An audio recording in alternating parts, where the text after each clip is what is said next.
Have you ever felt this way? You want to achieve something big. You dream about success. You imagine a better life, a new house, a happy family, a respected name. But when it's time to act, you delay. You say, tomorrow, I'll start tomorrow.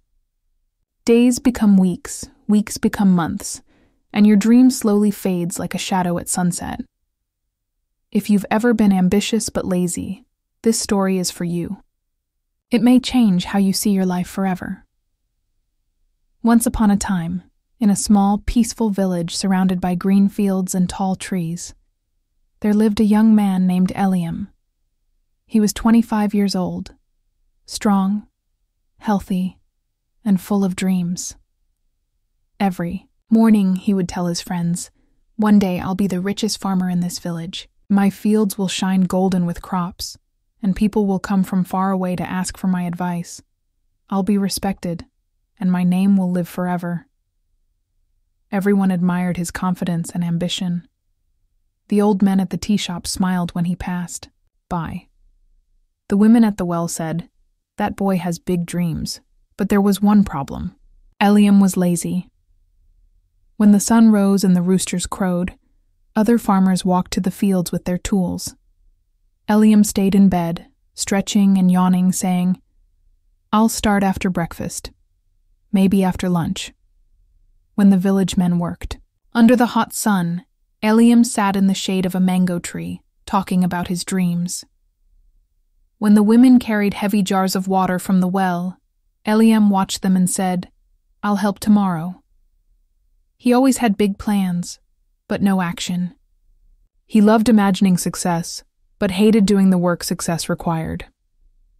One evening, Eliam's uncle, Mr. Tesfaye, came to visit. He was an old and wise farmer, known for turning dry land into rich harvests. When the uncle reached Eliam's home, he looked at the young man's empty field. The soil was rich and dark, but nothing grew there except weeds and stones. He asked gently, "Eliam, my son, why is your land empty? You talk about golden crops, but I see only dust and thorns." Eliam laughed proudly. "Uncle, don't worry. I'll start tomorrow. My field will be the best one. Just wait and see." The old man sighed deeply. He had heard this "tomorrow" many times before. Not just from Eliam, but from many young dreamers who never acted. So he decided to teach Eliam a lesson he would never forget. From his pocket, the uncle took out 2 small cloth bags. Inside, each bag was a different type of seed. He placed them in Eliam's hands and said, "These are not ordinary seeds. They are magic seeds. The first one is the seed of ambition. If you plant it and water it every day, it will grow into a tree that gives fruit, shade, and wealth. The second one is the seed of laziness. If you plant it, it will grow fast, very fast, but it will spread weeds across your whole field. It will destroy everything you could have built." The uncle looked him straight in the eye and said, "Eliam, both seeds are in your hands. Now, the future of your field and your life depends on which one you care for." Eliam nodded confidently. "Of course I'll plant the ambition seed. I want success, not weeds." But the next morning, when the sun rose, Eliam felt tired again. He looked at the seeds on his table and said, "I'll plant them tomorrow." Days passed, then weeks. The seeds sat forgotten on the table. Finally, out of boredom one afternoon, Eliam decided to plant both seeds, one on each side of the field. He said to himself, "Let's see what happens. I can always take care of them later." And then, he forgot about them completely. He spent his days sleeping, gossiping, and dreaming about success, but never working for it. After a few weeks, curiosity led him back to the field. When he arrived, his heart sank. The seed of laziness had grown fast, very fast. Thick green weeds covered the ground. They spread everywhere, choking the life from the soil, and the seed of ambition? It was weak, small, and almost dying. Dry and colorless, begging for water that never came. Eliam's dream had turned into a nightmare. His uncle returned one morning and saw the disaster. He looked around, then said quietly, "Eliam, look at your field. This is your life. Ambition is like a small seed. It needs care, effort, and daily action. Without work, it dies. But laziness grows by itself. It spreads fast and destroys everything in its path." Eliam fell to his knees. He touched the dying ambition plant, and tears filled his eyes. For the first time, he understood the truth. Dreams are not enough. Only action keeps them alive. That night, Eliam couldn't sleep. He thought about his wasted time, his empty promises, and his lost opportunities. He whispered to himself, "If I don't change now, laziness will own me forever." Before dawn, Eliam woke up. The village was silent except for the soft crowing of roosters. He walked to the field, took a deep breath, and began pulling out the weeds with his own hands. The work was hard. His back hurt. His hands bled. But he didn't stop. Every weed he pulled out felt like removing a piece of his old self. The lazy self. The dream-only self.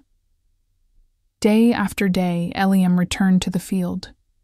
He watered the ambition seed. He cleaned the soil. He gave his energy and heart to that little plant. At first, nothing seemed to change. The plant was still small. The weeds kept coming back. But Eliam didn't give up.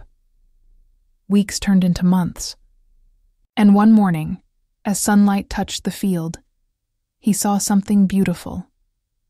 The little ambition plant had grown into a strong green tree. Birds sang in its branches. Fresh leaves covered its trunk, and tiny fruits began to appear. Eliam smiled with pride. For the first time in his life, he felt alive. Years passed. Eliam's tree grew tall and wide. It gave fruit, shade, and wealth, just as his uncle had said. His once empty field was now full of golden crops. The villagers began to call him the man who fought laziness and won. Children followed him to learn how to plant. Young men asked him for advice.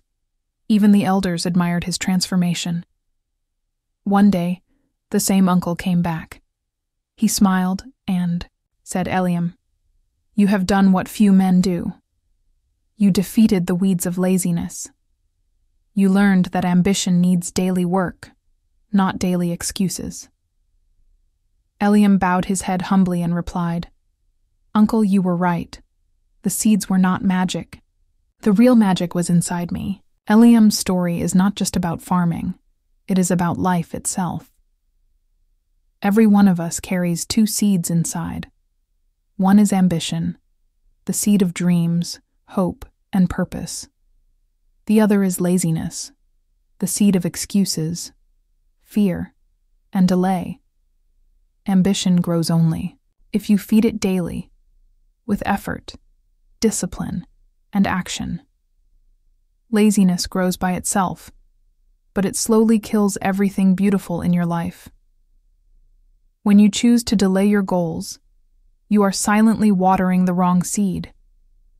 When you say, "tomorrow," you give power to laziness. When you say today, you give life to ambition. Look at your own life. What are you planting right now? Are you feeding your dreams with action? Or are you letting the weeds of laziness take over your field? The truth is simple. No one becomes successful by accident. You must wake up early, fight through pain, and stay consistent even when no one is watching. Success does not come to those who wish for it. It comes to those who work for it. Eliam learned this the hard way. He lost time, but he didn't lose his chance, and neither have you. So if you are ambitious but lazy, remember Eliam's field. Don't wait for tomorrow. Start today. Water your ambition. Pull out the weeds of laziness. Because the longer you wait, the harder it becomes to grow anything meaningful. Take small steps every day. Wake up a little earlier. Study a little longer. Work a little harder. The small things you do daily will become the big victories of your future. Dear listener, you have 2 seeds in your hands, one for ambition and one for laziness. Which one will you plant today? Your dream life is waiting. Not tomorrow, not next year, but today. If this story inspired you, don't forget to like, subscribe, and share it with someone who dreams big, but struggles to start. Together, let's water our ambition and live the life we dream of.